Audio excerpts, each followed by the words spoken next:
Okay, good morning students. ఇప్పుడు మనం నేర్చుకోబోయేది second year fourth sem syllabus గురించి నేర్చుకుందాం. ఫోర్త్ సెమ్ సిలబస్ వచ్చినప్పటికీ ఎప్పటిలాగే మనకి 5 యూనిట్స్ ఉన్నాయి. ఫస్ట్ యూనిట్ వచ్చినప్పటికీ ఒకే ఒక టాపిక్ ఉంది, కైనెటిక్ థియరీ ఆఫ్ గ్యాసెస్. దీన్ని తెలుగులో ఏమంటారంటే వాయు అణుచలన సిద్ధాంతం.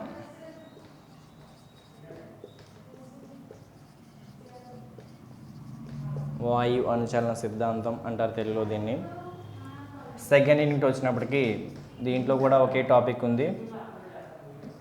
ఆ టాపిక్ పేరు థర్మోడైనమిక్స్. దీన్ని తెలుగులో ఉష్ణగతిక శాస్త్రము, ఉష్ణగతిక శాస్త్రము అంటారు. థర్డ్ యూనిట్ వచ్చినప్పటికీ దీంట్లో కూడా ఒకే టాపిక్ ఉంది. ఆ ఒక టాపిక్కే thermodynamic potentials and Maxwell's equations. Thermodynamic potentials అంటే ఉష్ణగతిక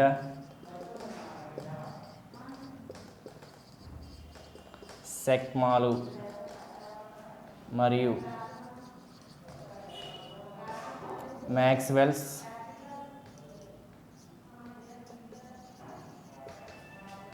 సమీకరణాలు. మ్యాక్స్వెల్ సమీకరణాలు ఇది థర్డ్ యూనిట్. ఫోర్త్ యూనిట్ వచ్చినప్పటికీ లో టెంపరేచర్ ఫిజిక్స్. దీన్ని తెలుగులో ఏమంటారంటే అల్ప ఉష్ణోగ్రత భౌతిక శాస్త్రం. ఫిఫ్త్ యూనిట్ వచ్చినప్పటికీ క్వాంటమ్ థియరీ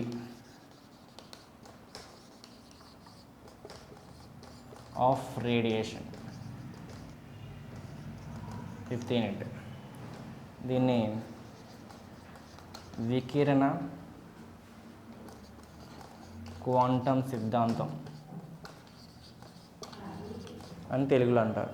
మొత్తం 5 యూనిట్లు సిలబస్ చూసుకుంటే kinetic theory of gases, thermodynamics, thermodynamic potentials and Maxwell's equations, లో టెంపరేచర్ ఫిజిక్స్.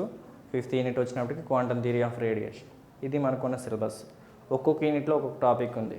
అంటే మనకు ఒక్కొక్కసారి ఏంటంటే యూనిట్కి వచ్చే 2 టాపిక్స్ ఉండేవి, కానీ ఇప్పుడు ఒక్క యూనిట్లో ఒక్కొక్క టాపిక్ ఉంది. అంటే మొత్తం నేర్చుకోవాలన్నమాట సిలబస్ కంప్లీట్గా. దీంట్లో మనం నేర్చుకోబోయే టాపిక్ ఏంటంటే ఇప్పుడు సెకండ్ యూనిట్ థర్మోడైనమిక్స్.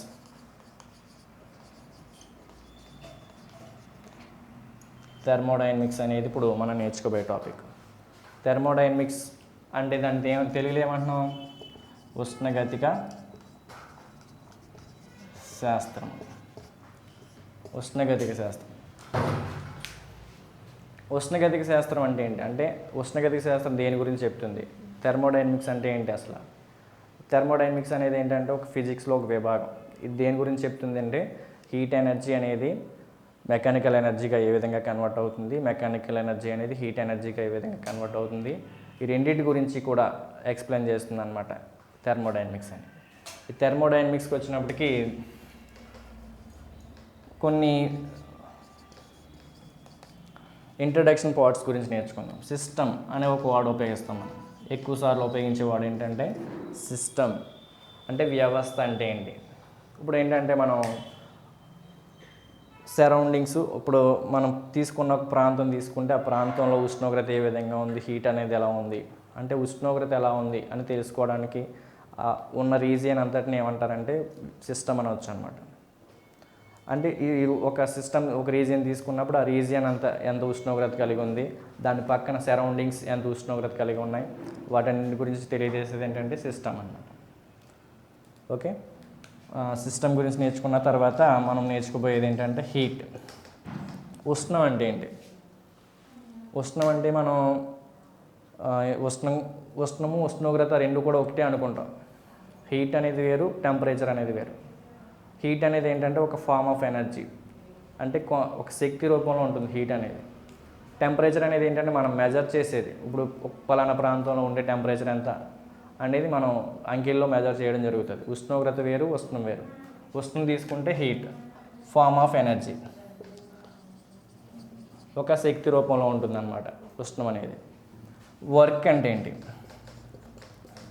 వర్క్ అంటే ఇప్పుడు ఏదైనా జరిగిన పని మనం ఏదైనా పని జరగాలంటే ఖచ్చితంగా మనం కొంత బలాన్ని ఉపయోగించాలి.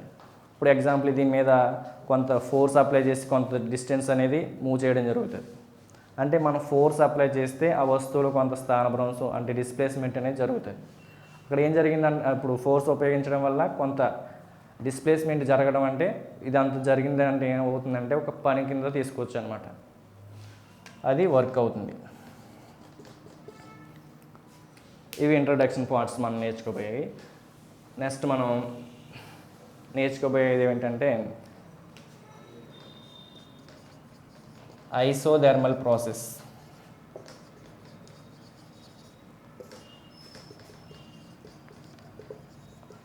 సమ ఉష్ణోగ్రత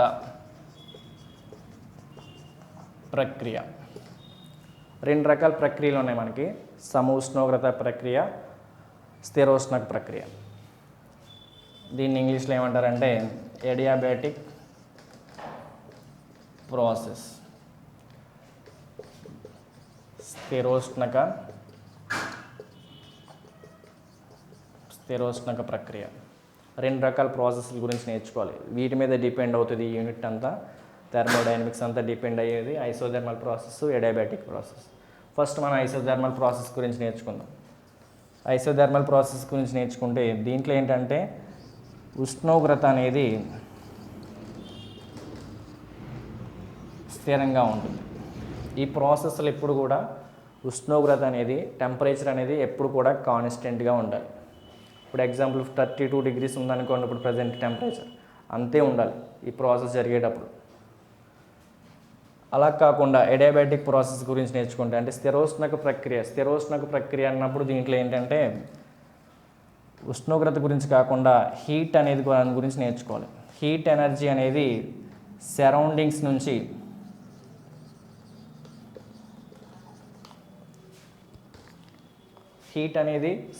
నుంచి తీసుకోవడం కానీ, గ్రహించడం కానీ, విడుదల చేయడం కానీ అసలు ఈ ప్రక్రియలో జరగదన్నమాట.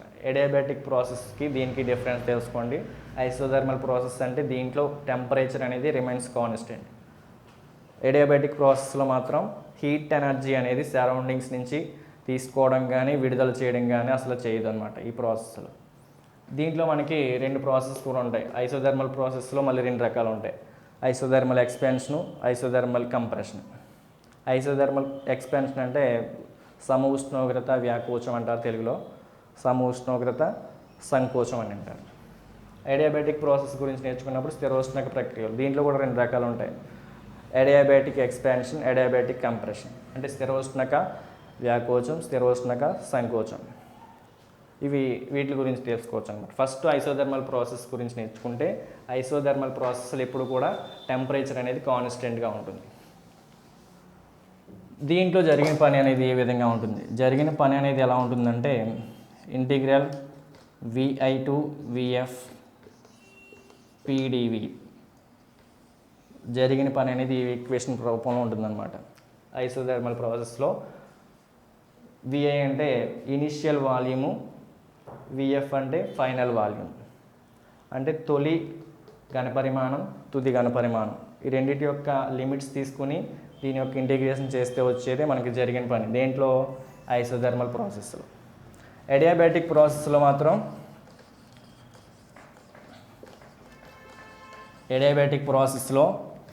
జరిగిన పని అనేది ఎలా ఉంటుందంటే integral VI to VF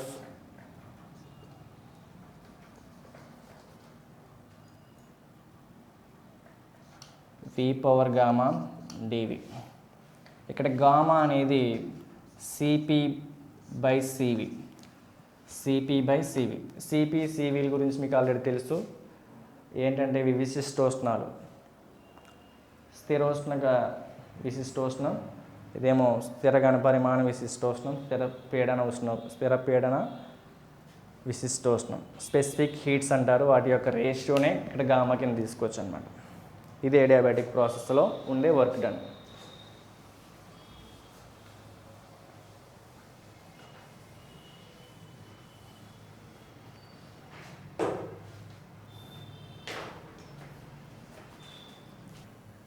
next మనకి దీని కంటిన్యూషన్గా ఐసోథర్మల్ ప్రాసెస్, అడియాబాటిక్ ప్రాసెస్ గురించి నేర్చుకున్నాం. దీని తర్వాత మనం నేర్చుకోబోయేది ఏంటంటే రివర్సిబుల్ ప్రాసెస్, ఇర్రివర్సిబుల్ ప్రాసెస్.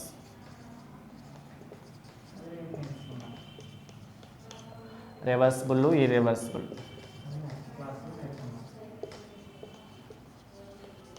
ఈ ప్రాసెస్ గురించి రేపు మనం నెక్స్ట్ క్లాస్లో నేర్చుకుందాం.